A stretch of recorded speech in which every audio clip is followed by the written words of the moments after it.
Assalamualaikum warahmatullahi wabarakatuh.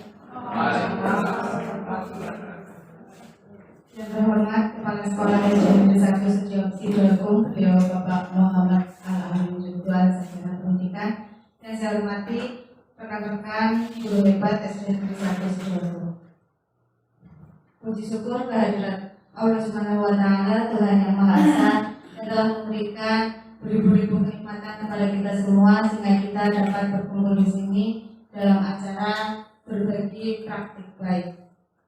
Dalam kesempatan yang baik ini pula, izinkan saya Nur Aini CGP Angkatan 6 Kabupaten Kebumen dengan fasilitator Ibu Sri Dewi Mulyani dan pendamping praktik Ibu Sri Hamtati untuk menyampaikan aksi nyata modul 1.4 budaya positif.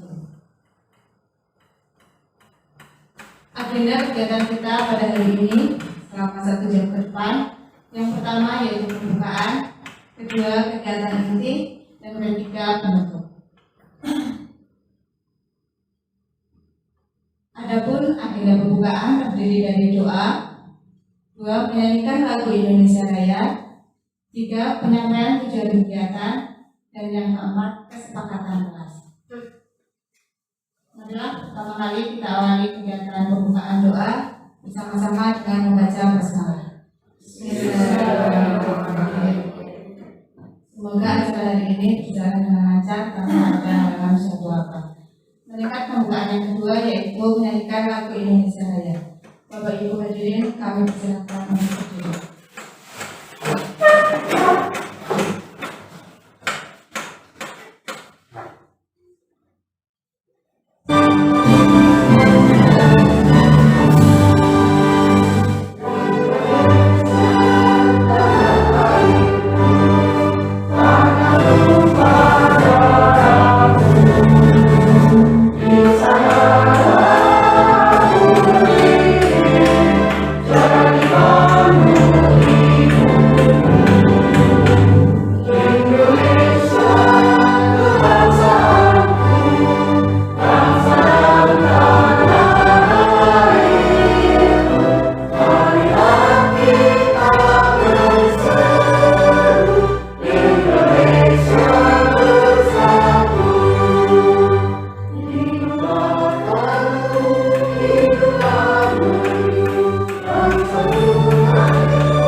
Selanjutnya, pembukaan yang ketiga yaitu penyampaian tujuan kegiatan. Tujuan kegiatan hari ini yaitu mempublikasikan pemahaman konsep modul budaya positif yang telah saya pelajari dalam CGP Angkatan 6 dan implementasinya di kelas, khususnya kelas 6 SMP 1 Sidoarjo. Agar kegiatan dapat terfokus, maka membuat kesepakatan kelas. Yang pertama yaitu handphone dalam mode silent. Mohon maaf Bapak Ibu, HP silakan di mode silent agar kegiatan bisa terfokus. Kemudian yang kedua, dilarang makan dan minum. Berpuasa dulu ya Bapak Ibu. Yang ketiga, apabila nanti dalam penyampaian materi Bapak Ibu memiliki ide-ide cemerlang terkait dengan apa yang saya sampaikan, silakan sampaikan dengan tertib, yaitu dengan raise hand atau angkat tangan. Yang terakhir, marilah kita bersama mengikuti sesi ini dengan perasaan yang happy, yang gembira, tanpa ada tekanan. Terima kasih. Kemudian kegiatan inti kita terdiri dari 6 poin. Yang pertama, latar belakang. Yang kedua, tujuan implementasi. 3, minimasi implementasi. 4, tolak ukur. 5, materi inti. Dan yang keenam, implementasi modul. Bapak Ibu yang kami hormati, modul 1.4 terkait budaya positif. Di sini saya mengambil prakarsa perubahan menumbuhkan budaya disiplin. Jadi prakarsa perubahan dari budaya positif di modul 1.4 yang saya ambil yaitu menumbuhkan budaya disiplin. Latar belakang kenapa saya memilih menumbuhkan budaya disiplin dalam prakarsa perubahan ini. Yang pertama yakni mempraktikkan intisari dari modul 1.4 yang telah saya pelajari, yaitu terkait budaya positif. Kemudian yang kedua, seperti yang kita ketahui bersama bahwa 2 tahun kebelakang sebelumnya kita dalam kondisi pandemi di mana anak-anak didik kita belajar di rumah secara daring sehingga menimbulkan rasa nyaman tidak hanya siswa tetapi secara jujur saya juga merasa sudah nyaman gurunya dengan kondisi seperti itu. Maka rasa nyaman siswa terhadap pembelajaran daring di masa pandemi inilah yang membuat mereka itu terlena, sehingga saat pembelajaran tatap muka dimulai, saat anak-anak kembali ke sekolah, mereka banyak murid yang sudah kehilangan karakter positif dan disiplin. Mereka sepertinya karena sudah terbiasa dengan kondisi daring yang pagi-pagi biasanya bangun lebih awal, berangkat jam 7 harus sudah sampai ke sekolah. Karena daring mereka santai-santai saja. Sehingga di sini kami memilih untuk menumbuhkan budaya positif disiplin sebagai prakarsa perubahan. Dengan tujuan yang pertama, menciptakan budaya positif di kelas dan lingkungan sekolah. Kemudian, menumbuhkan nilai-nilai profil pelajar Pancasila kepada murid. Dan yang ketiga, menanamkan budaya positif disiplin sebagai salah satu bekal hidup murid.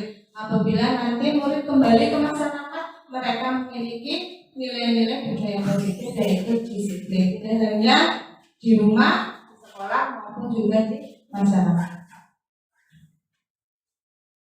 Tolak ukur dari prakarsa perubahan yang saya lakukan, tolak ukur keberhasilannya yaitu yang pertama, menjadikan budaya positif disiplin sebagai habituasi sebagai pembiasaan, sehingga dengan harapan apabila budaya positif disiplin itu sudah sebagai habituasi, sudah bisa menjadi habituasi, maka akan adanya peningkatan disiplin dan berkurangnya pelanggaran murid terhadap kesepakatan kelas yang telah dibuat.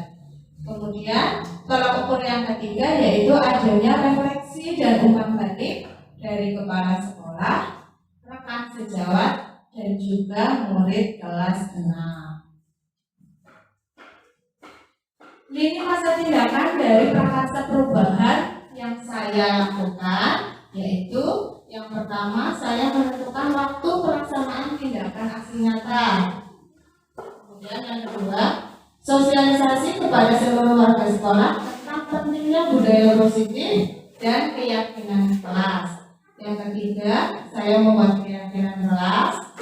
Keempat, saya melaksanakan observasi tentang budaya positif disiplin dengan menggunakan segitiga restitusi. Dan yang kelima, refleksi dan umpan balik. Terkait dengan keyakinan kelas dan segitiga restitusi nanti kita akan bahas pada kegiatan ini pada saat kita memasuki materi. Selanjutnya, dukungan yang saya butuhkan selama saya melaksanakan aksi nyata yaitu yang pertama, saya meminta izin pelaksanaan dari kepala sekolah. Yang kedua, saya melaksanakan sosialisasi kepada seluruh warga sekolah tentang pentingnya budaya positif dan keyakinan kelas serta contoh-contoh sikap disiplin dari kepala sekolah dan guru. Selanjutnya, kita sekarang memasuki sesi materi pendalaman materi dari budaya positif. Jadi pada modul budaya positif terdiri dari 6 submodul. Yang pertama, disiplin positif dan nilai-nilai kebajikan universal. 2. Teori motivasi, hukuman dan penghargaan serta restitusi. 3. Keyakinan kelas. 4. Kebutuhan dasar manusia dan dunia berkualitas. Yang kelima, 5 posisi kontrol dan 6 segitiga restitusi. Jadi nanti 6 subbab ini yang akan kita bahas bersama. Pertama, disiplin positif dan nilai-nilai kebajikan universal. Makna disiplin. Menurut Ki Hajar Dewantara, di mana ada kemerdekaan, disitulah harus ada disiplin yang kuat. Sungguh pun disiplin itu bersifat self-disiplin, yaitu kita sendiri yang mewajibkan kita dengan sekeras-kerasnya, tetapi itu sama saja. Sebab, jikalau kita tidak cepat melakukan self-disiplin, wajiblah penguasa lain mendisiplinkan diri kita. Dan peraturan demikian itulah harus ada di dalam suasana yang merdeka.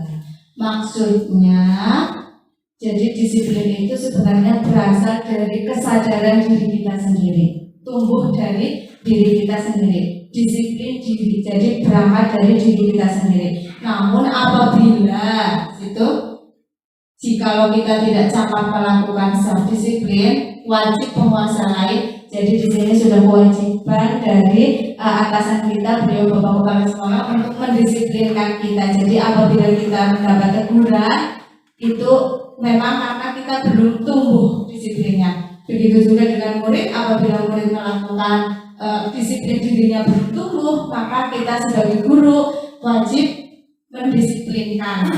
Sebenarnya saya ulangi lagi, disiplin itu tumbuh atas kesadaran dari diri kita sendiri dan dilaksanakan dalam suasana yang merdeka, yang bahagia tanpa adanya paksaan. Jadi kalau sudah tumbuh kesadaran untuk disiplin, maka tidak ada paksaan dan melaksanakan disiplin itu dengan perasaan yang bahagia dan dalam suasana yang merdeka tanpa adanya paksaan.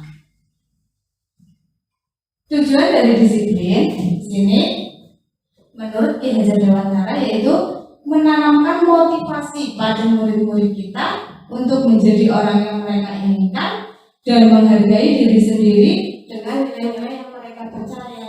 Menjadi orang yang mereka inginkan bukan berarti mereka akan menjadi semaunya sendiri, bukan. Tetapi menghargai diri sendiri dengan nilai-nilai yang mereka percaya. Mereka mempercayai, jadi kita tanamkan terlebih dahulu apa itu makna disiplin, menumbuhkan disiplin ini sehingga menanamkan motivasi. Jadi nanti akan tertanam kepada diri murid disiplin. Jadi disiplin itu nanti akan tertanam dengan sendirinya pada diri murid tanpa adanya paksaan.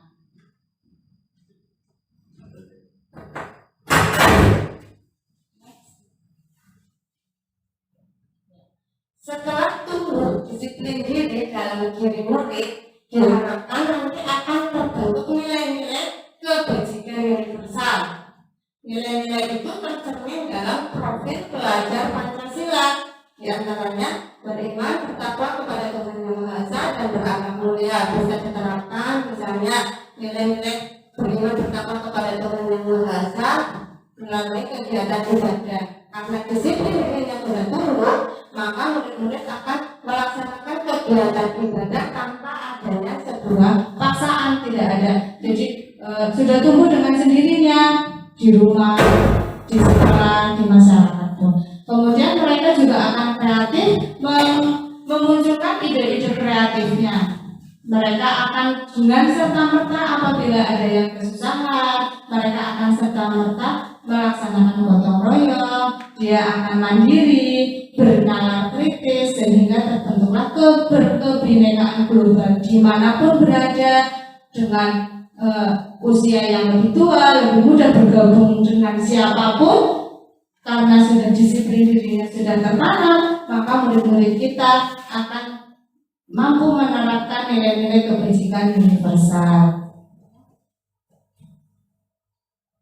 Yang ketiga, teori motivasi, hukuman, dan penghargaan dan restitusi. Ya, mungkin hal yang baru ya Bapak Ibu.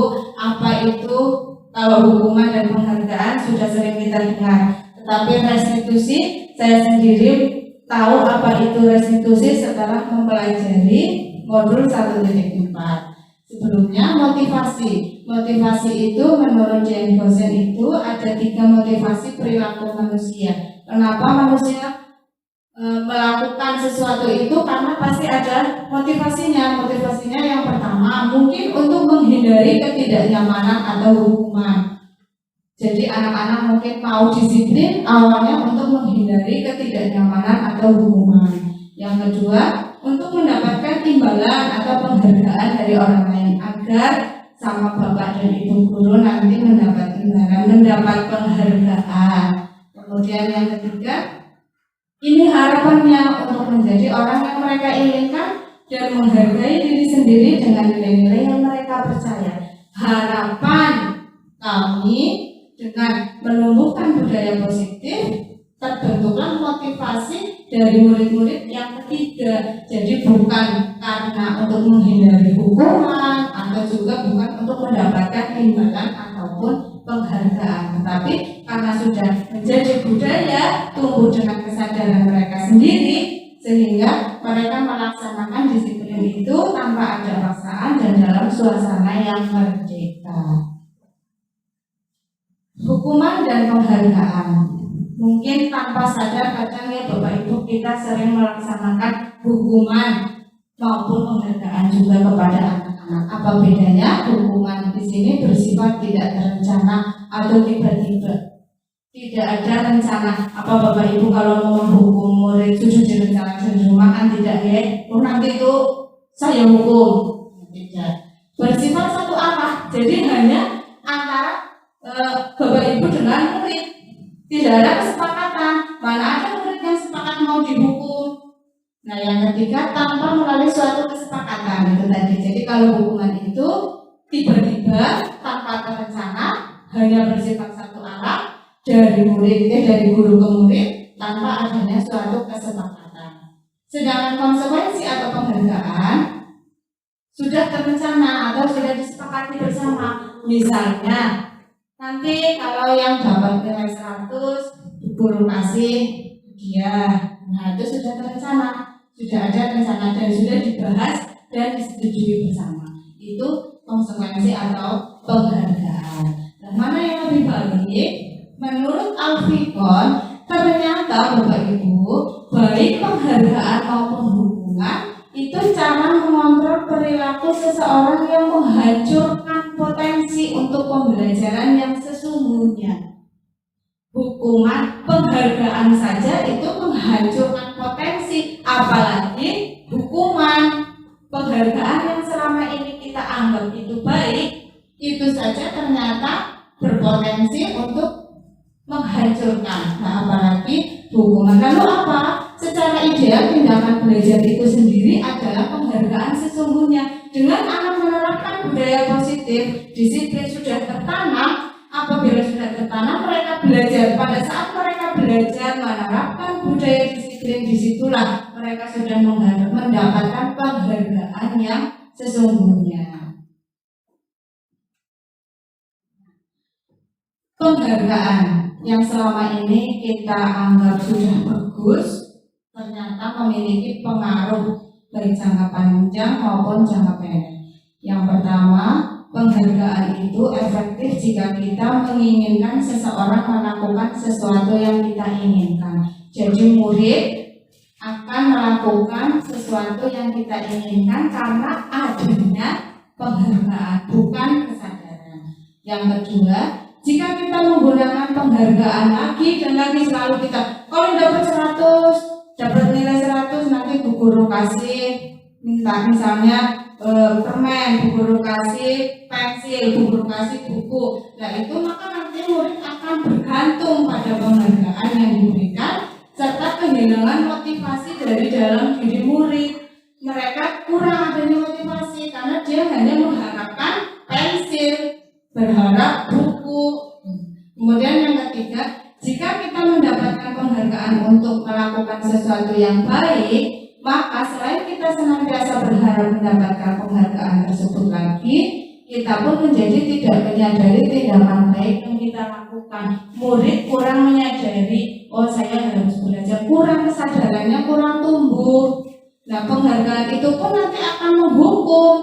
Maksudnya, jika suatu penghargaan diharapkan namun Anda tidak mendapatkannya, Anda akan merasa dihukum. Jadi murid sudah berharap karena tadinya ada penghargaan, nanti kalau aku dapat nilai 100, dapat buku dari bu guru, dapat pensil dari bu guru.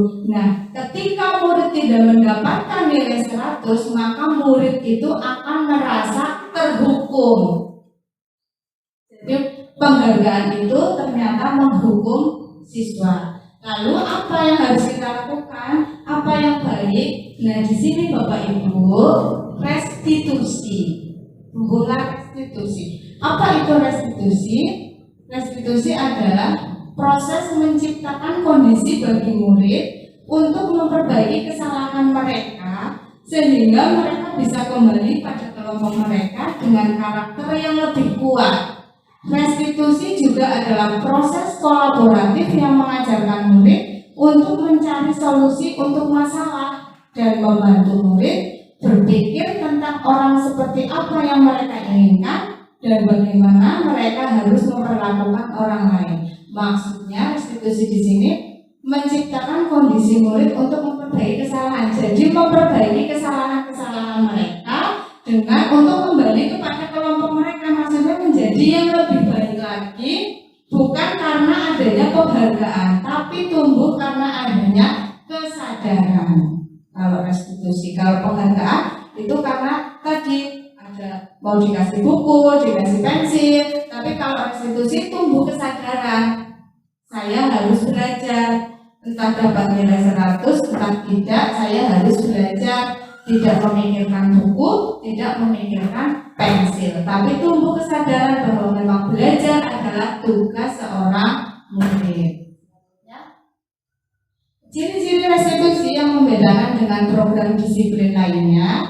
Yang pertama, restitusi itu bukan untuk menebus kesalahan, namun untuk belajar dari kesalahan. Jadi kalau murid mendapat nilai 30, 40, nilainya do, re, mi, fa, sol, bukan untuk menebus kesalahannya, tetapi belajar. Oh, saya dapat nilai segini, berarti saya harus belajar. Yang kedua, restitusi memperbaiki hubungan antara guru dan murid. Terus restitusi adalah tawaran, bukan paksaan. Jadi bukan misalnya kamu harus. Jadi kita sebagai guru kalau bisa jangan mengeluarkan kata harus gitu. Tawaran, bukan paksaan. Kita tidak bisa memaksa kepada murid untuk belajar, tumbuhkan kesadaran. Restitusi menuntut untuk melihat ke dalam diri siswa bahwa saya memang perlu belajar, penting belajar, bahwa belajar itu memang suatu kepentingan saya sendiri. Yang kelima, restitusi mencari kebutuhan dasar yang mendasari tindakan, dan restitusi fokus pada karakter, bukan tindakan. Kembali Bapak Ibu ke pendidikan karakter. Jadi kita tanamkan pendidikan karakter kepada siswa kita. Nah, di sini lebih jelas lagi, identitas gagal itu hukuman, suksesnya konsekuensi dan restitusi. Apa yang membedakan? Kalau hukuman nanti murid atau anak akan tersakiti, sampai kapanpun akan diingat.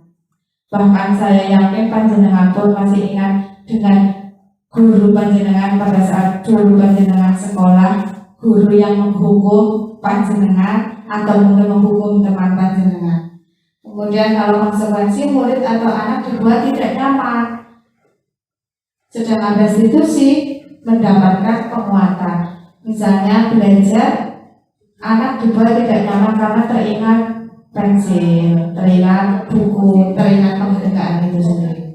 Kemudian hukuman tidak akan berjalan bila murid tidak takut. Apabila kita memiliki murid yang luar biasa, misalnya bisa dikatakan bandel, hukuman itu tidak akan berjalan. Murid itu tidak takut. Sedangkan penghargaan memerlukan monitoring dan supervisi terus-menerus. Panjenengan akan memonitoring secara terus-menerus. Tapi kalau restitusi, murid belajar bertanggung jawab atas perilakunya. Oh, saya dapat nilai 30, saya harus bertanggung jawab, saya belajar. Kemudian, hukuman hanya berlaku pada sebuah institusi, tidak berlanjut pada kehidupan nyata. Nanti setelah anak murid-murid kita keluar dari sekolah, sudah selesai disiplinnya. Membantu penerapan mengikuti peraturan dalam masyarakat, itu penghargaan. Sedangkan restitusi fokus pada pemecahan masalah dalam jangka waktu yang panjang karena sudah tertanam dalam diri siswa. Kemudian kalau hukuman, peraturannya itu kamu harus mengerjakan tugas dari guru. Harus, ada kata harus. Kalau penghargaan, apa peraturannya, maupun kamu melakukannya, nanti akan dapat penghargaan. Kalau restitusi, apa yang kamu yakini, nanti siswa memunculkan, oh keyakinan saya kalau saya agar dapat nilai yang bagus, saya harus belajar.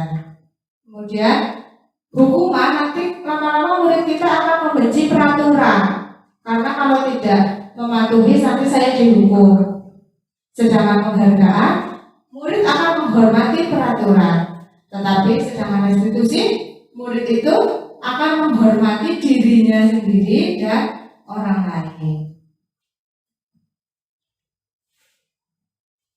Selanjutnya, masuk materi selanjutnya yaitu keyakinan kelas. Hal baru Bapak Ibu, pembentukan keyakinan kelas nanti bisa Bapak Ibu terapkan. Yang pertama, apa itu keyakinan kelas? Keyakinan kelas di sini bersifat lebih abstrak daripada peraturan yang lebih rinci dan konkret.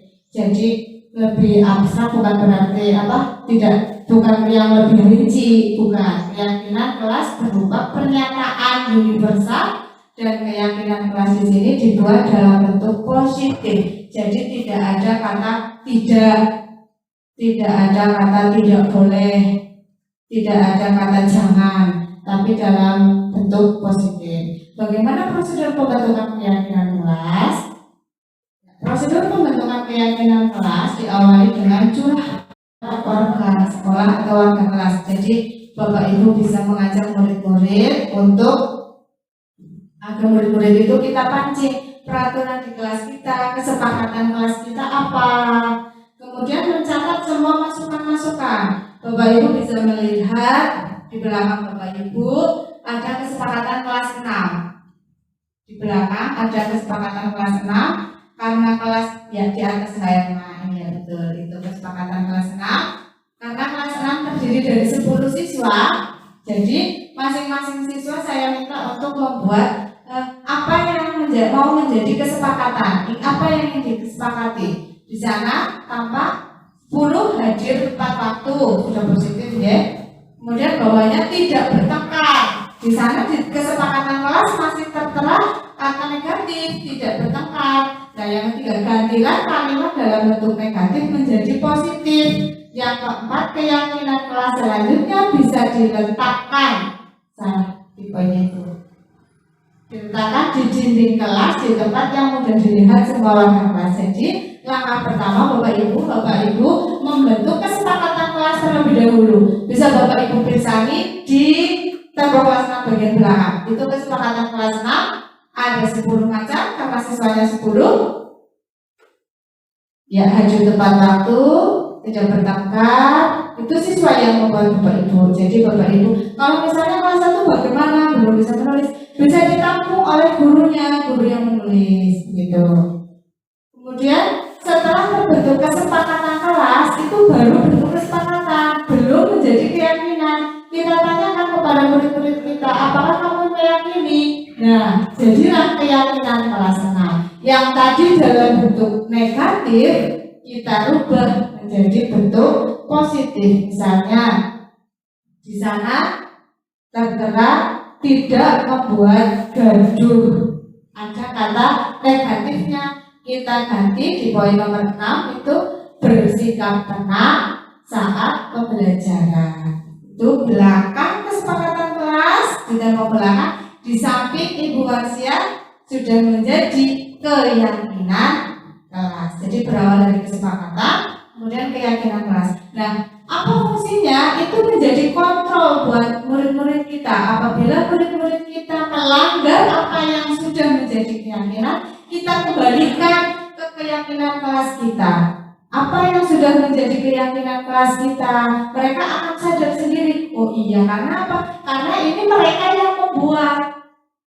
Apabila mereka tiba-tiba kok kelas kotor, nah kita cukup kelas, coba perhatikan kelas kita.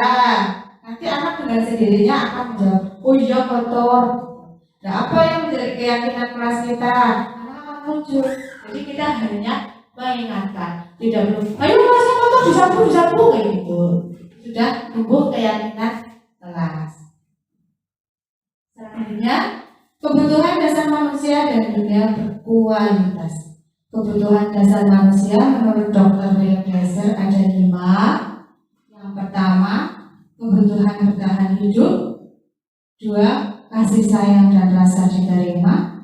Penguasaan, kebebasan dan kesenangan. Murid-murid kita pun, tidak hanya kita, murid-murid kita pun juga perlu mendapatkan 5 kebutuhan dasar itu.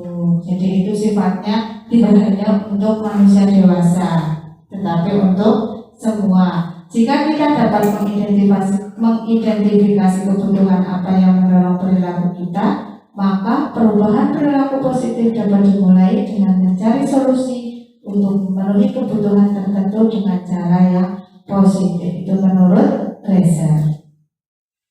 Dunia berkualitas. Nah, nanti apakah kita sebagai guru sudah menciptakan dunia berkualitas untuk anak didik kita? Mari kita pelajari bersama apa itu dunia berkualitas. Dunia berkualitas adalah tempat khusus dalam pikiran Anda, tempat Anda menyimpan gambaran representasi dari semua yang Anda inginkan. Bisa berisi orang-orang, hal-hal dan apa saja yang terbaik dalam hidup Anda, dan membuat Anda merasa bahagia dan terpenuhi kebutuhan dasarnya. Menurut Dr. William Glasser, dunia berkualitas itu beliau menyebutnya seperti semacam album foto, sehingga isinya tidak akan terlalu banyak, hanya terdiri dari beberapa hal saja yang sangat signifikan dan benar-benar terbaik dalam hidup, yang membuat hidup menjadi lebih bermakna. Kebutuhan dasar bersifat lebih umum dan universal, sedangkan dunia berkualitas lebih unik. Murid kita juga mempunyai gambaran dunia berkualitas, Bapak Ibu. Nah, sebagai guru kita tentunya ingin mereka memasukkan hal yang bermakna dan nilai kebajikan yang hakiki ke dalam dunia berkualitas mereka. Bila guru membangun interaksi yang memberdayakan dan memerdekakan murid, maka murid akan meletakkan dirinya sendiri sebagai individu yang positif dalam dunia berkualitas karena mereka menghargai nilai-nilai kebajikan.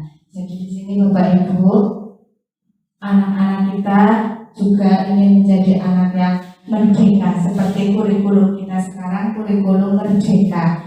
Jadi Bapak Ibu yang sedang menerapkan kurikulum merdeka ini sangat penting karena kita membuat murid kita itu benar-benar merdeka, tapi tetap menjaga nilai-nilai kebajikan. Kita tanamkan nilai-nilai kebajikan kepada murid-murid kita dengan penuh kesadaran tanpa adanya paksaan dan dalam suasana yang merdeka. 5 posisi kontrol. Bapak Ibu, di sini ada 5 posisi kontrol. Nanti panjenengan kira-kira ada di posisi mana? Apakah penghukum, pembuat merasa bersalah, teman, pemantau atau manajer? Dari kelima posisi kontrol ini, yang 2 posisi kontrol negatif, 2 positif, dan yang terakhir 1 ada yang kontrol diri. Nah, kira-kira nanti Bapak Ibu, mari kita refleksi, saya berada di posisi yang keberapa? Perilaku kontrol negatif, positif, dan kontrol diri. Untuk penghukum dan pembuat merasa bersalah itu perilaku kontrol negatif. Sedangkan yang positif itu menjadi teman atau pemantau dan kontrol diri manajer. Kita ulas bersama Bapak Ibu, kira-kira nanti monggo refleksi diri panjenengan, jawab sendiri saat ini panjenengan ada di posisi yang mana. Guru berdua jadi kita ya Bapak Ibu, kalau panjenengan menghardik murid, menunjuk-nunjuk, menyakiti dan menyindir murid panjenengan, berarti panjenengan berada di posisi penghukum. Nah, kalau panjenengan menyampaikan ceramah, kemudian menunjukkan kekecewaan, akhirnya murid merasa oh iya saya salah, berarti jenengan sebagai pembuat merasa bersalah. Nah, kalau panjenengan membuat alasan-alasan untuk murid-muridnya, ayo nanti Bu Guru kasih ini loh, nanti Bu Guru mau jadi ini, curhat gitu, itu jenengan sebagai teman. Kemudian kalau jenengan menghitung dan mengukur, dalam artian di sini jenengan itu memantau murid, melakukan kegiatan murid panjenengan pantau, berarti jenengan sebagai pemantau. Kalau jenengan mengajukan pertanyaan-pertanyaan, kembali ke kesepakatan kelas, kembali ke keyakinan kelas, berarti panjenengan kontrol diri sebagai manajer. Nah, kalau panjenengan mengatakan, kalau kamu tidak melakukannya, saya akan, berarti jenengan sebagai penghukum murid Anda. Kalau panjenengan, kamu sudah mengecewakan Bapak Ibu, Bu Guru kecewa sama kamu, jadi jenengan kontrol dirinya sebagai pembuat merasa bersalah. Murid panjenengan merasa oh iya saya salah. Nah, kalau teman lakukan demi Bapak Ibu, ya sudah, nanti Bapak Ibu bantu dengan sebagai teman. Sedangkan apa peraturannya, apa konsekuensinya, apa yang telah kamu lakukan, apa yang terjadi sekarang, itu dengan sebagai pemantau, dengan memantau murid panjenengan. Sedangkan kalau panjenengan menjadi manajer, panjenengan apabila murid panjenengan melakukan sebuah kesalahan, panjenengan akan apa yang kita yakini, apa kamu meyakini hal tersebut. Kalau meyakininya, maka kamu memperbaiki. Terus panjenengan sebagai manajer. Hasilnya, apabila jenengan tadi melakukan kegiatan-kegiatan menghukum, maka murid akan memberontak, berdendam, dan menyalahkan orang lain. Kemudian apabila panjenengan membuat merasa bersalah, mereka akan menyembunyikan kesalahan-kesalahan murid panjenengan akan menyembunyikan kesalahannya, menyangkal dan berbohong. Karena nanti kalau saya jujur, pasti saya akan diceramai. Gitu. Kalau teman, jenengan menganggap murid sebagai teman, maka nanti murid panjenengan akan tergantung sama jenengan. Sedangkan pemantau, mereka akan menyesuaikan bila diawasi. Kalau panjenengan awasi, dia akan berbuat baik. Sedangkan manajer, mereka akan menguatkan watak atau karakter diri siswa karena sudah tertanam dalam diri siswa.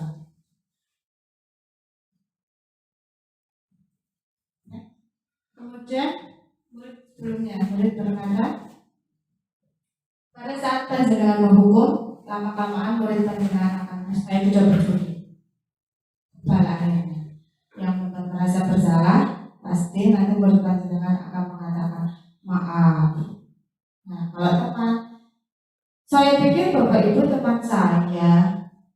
Kalau pas panjenengan tidak bersahabat, nah, mereka akan mengembalikan.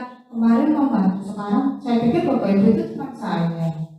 Kalau memantau, saya akan dapat berapa bintang kalau melakukan hal tersebut. Murid akan malah dikembalikan ke panjenengan sendiri. Dan nanti kalau saya melakukan ini sama guru, saya mau dikasih apa?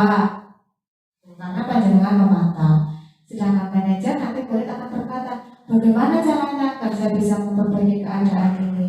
Saya akan memperbaiki masalah ini dengan itu karena sudah tertanam bagi Bapak Ibu.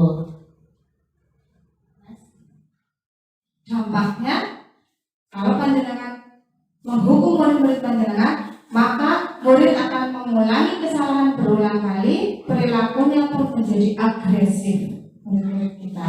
Sedangkan pada saat panjenengan sebagai kontrol dirinya membuat merasa bersalah, murid kita akan menahan diri, merasa gagal dan tidak berharga lagi. Sedangkan pada saat kalau panjenengan memperlakukan murid dengan kontrol diri teman, maka murid kita akan tergantung pada kita, ketika dibantu, tidak mandiri, sehingga pada saat mereka menghadapi sebuah permasalahan, mereka tidak bisa memutuskan. Kalau panjenengan memantau murid-murid panjenengan, maka murid-murid akan menitik beratkan pada dampak diri sendiri, mendapat hadiah atau mendapat hukuman. Nanti murid-murid kita akan, nanti aku dapat hadiah nggak ya, atau malah dapat hukuman.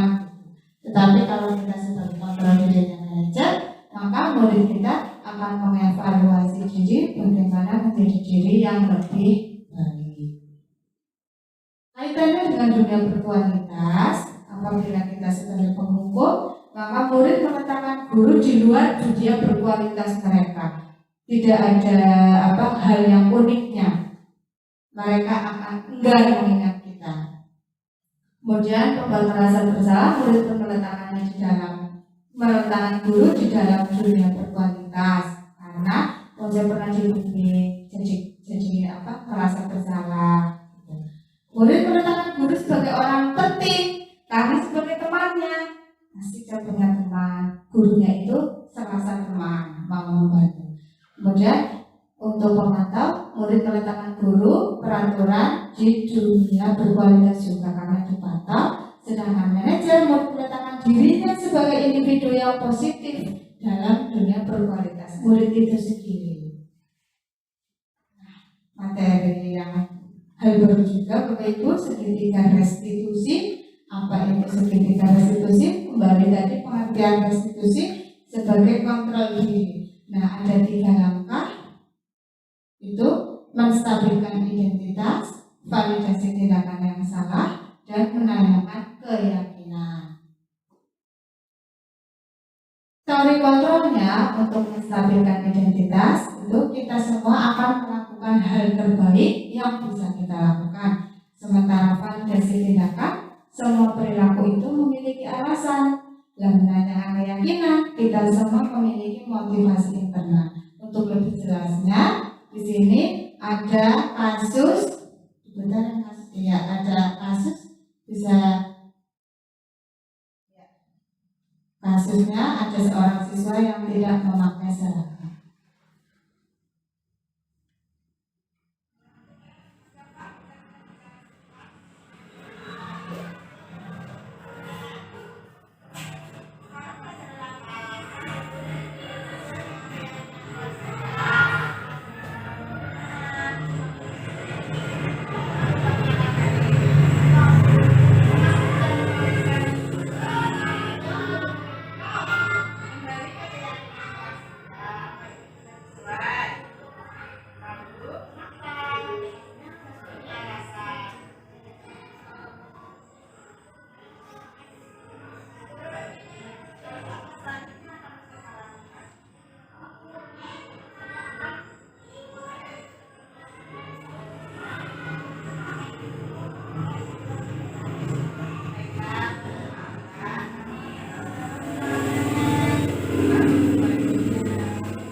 Kita kupas bersama langkah segitiga restitusinya. Yang pertama, menstabilkan identitas.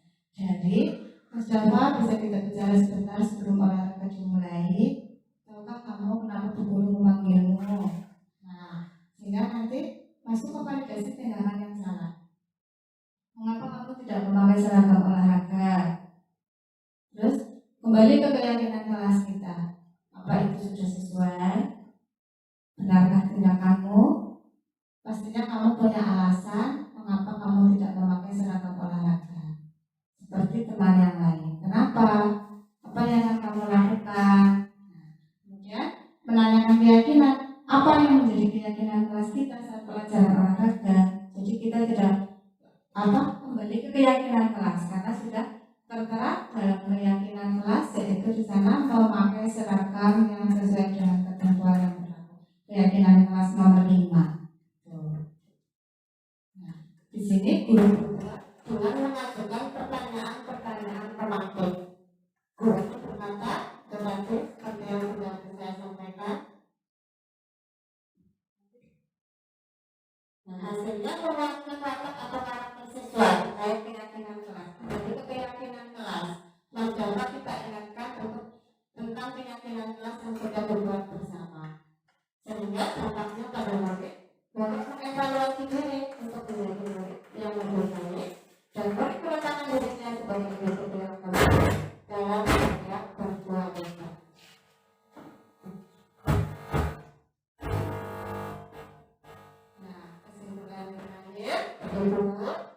Ternyata sikap disiplin adalah rasa ketaatan dan kepatuhan terhadap nilai-nilai yang dipercaya dan menjadi tanggung jawabnya. Sudah menjadi tanggung jawabnya untuk disiplin. Untuk implementasi kegiatan budaya positif. Yang pertama, disiplin waktu kedatangan siswa dengan membuat jam kedatangan. Yang seperti yang Bapak Ibu bersama di belakang, ada jam kedatangan siswa. Jadi begitu siswa masuk,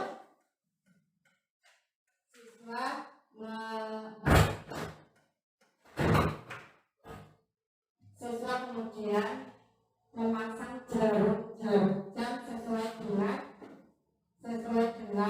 jam kedatangan. Misalnya di situ Mas Anjar ternyata sampai di sekolah itu jam 9:30, maka dipasang. Kemudian nanti kita bisa melihat siapa yang datang paling awal, siapa yang datang paling akhir, bahkan siapa yang terlambat. Dan ternyata yang terlambat umumnya Bapak Ibu. Selanjutnya, disiplin dalam menaati peraturan sekolah dengan memakai seragam dan sepatu. Disiplin dalam menaati peraturan sekolah tentang perapian rambut, tidak gondrong.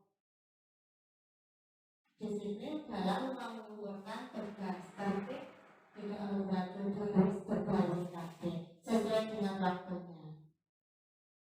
Kemudian menjaga perhatian buku dan fasilitas sekolah. Buku-buku ditata dengan rapi, kemudian disampul, dipercantik agar rapi. Lanjut.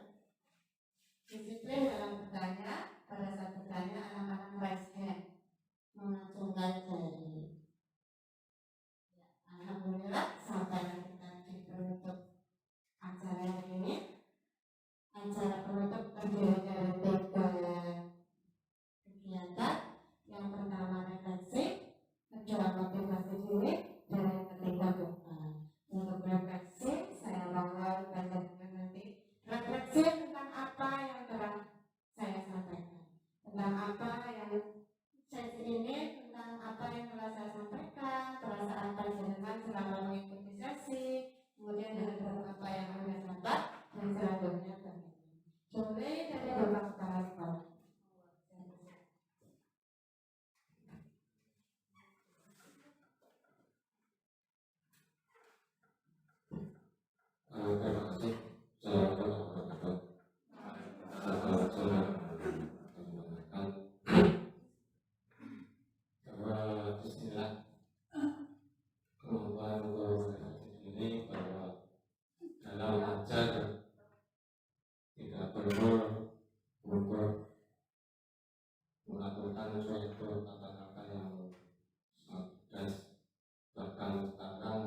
tentang ilmu yang telah diberikan kepada anak didik saya, sehingga anak-anak didik saya nantinya akan menjadi akan mempunyai pribadi yang lebih baik. Ya, terima kasih. Assalamualaikum warahmatullahi wabarakatuh. Assalamualaikum warahmatullahi wabarakatuh. Setelah saya mengikuti apa yang disampaikan oleh Ibu Guru, saya merasa senang karena banyak hal yang saya dapatkan. Hal yang baru yang saya dapatkan adalah bahwa restitusi, yaitu proses menciptakan koleksi bagi untuk memperbaiki kesalahan, tapi bukan dengan cara menghukum, tapi dengan cara mengatakan dengan cara yang positif. Yang kedua, tentang keyakinan kelas, di mana keyakinan kelas itu dibuat berdasarkan masukan-masukan dari siswa yang nantinya bisa dibuat suatu aturan sehingga anak bisa lebih memahami dan berlatih untuk disiplin. Hal yang ingin saya lakukan adalah agar mereka bisa menyadari dan mendisiplinkan diri mereka sendiri adalah dengan cara mereka membuat suatu aturan atau kesepakatan bersama, sehingga nanti bisa dijadikan sebagai aturan atau keyakinan di kelas, sehingga mereka lebih menyadari dengan tanpa suatu paksaan dari orang lain. Hal itu yang bisa saya sampaikan. Ada kurangnya, ada kurang lebihnya, mohon maaf. Assalamualaikum warahmatullahi wabarakatuh.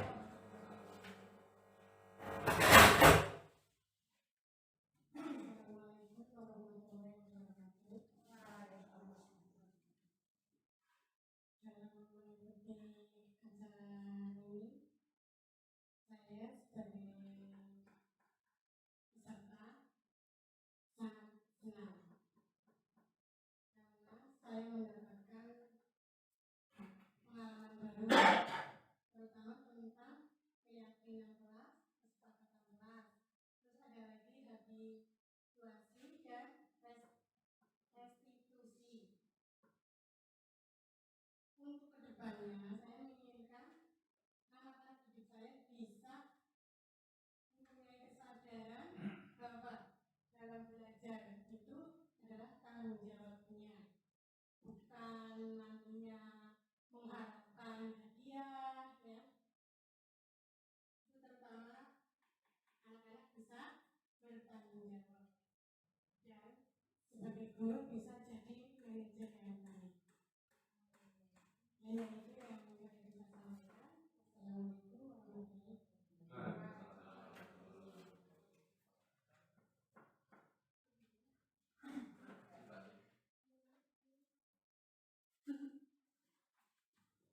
Assalamualaikum warahmatullahi wabarakatuh. Perasaan saya setelah mengikuti workshop ini tentu saja senang karena bisa belajar dengan Ibu Nurhaini yang bagaimana kita sebagai guru dalam mengajar supaya siswanya bisa bertanggung jawab dengan pelajaran itu. Terus hal baru yang saya dapatkan yaitu menambah wawasan karena saya sebelumnya belum pernah mendapatkan hal yang tadi Bu Nurhaini sampaikan. Untuk kedepannya saya berusaha untuk menjadi yang lebih baik, semangat kinerja meningkat sehingga bisa menjadikan siswa kita untuk semangat dalam belajar dan bisa menjadi lebih baik sehingga siswa-siswa bisa bertanggung jawab dalam kegiatan belajar di sekolah. Terima kasih. Hanya itu yang bisa saya sampaikan.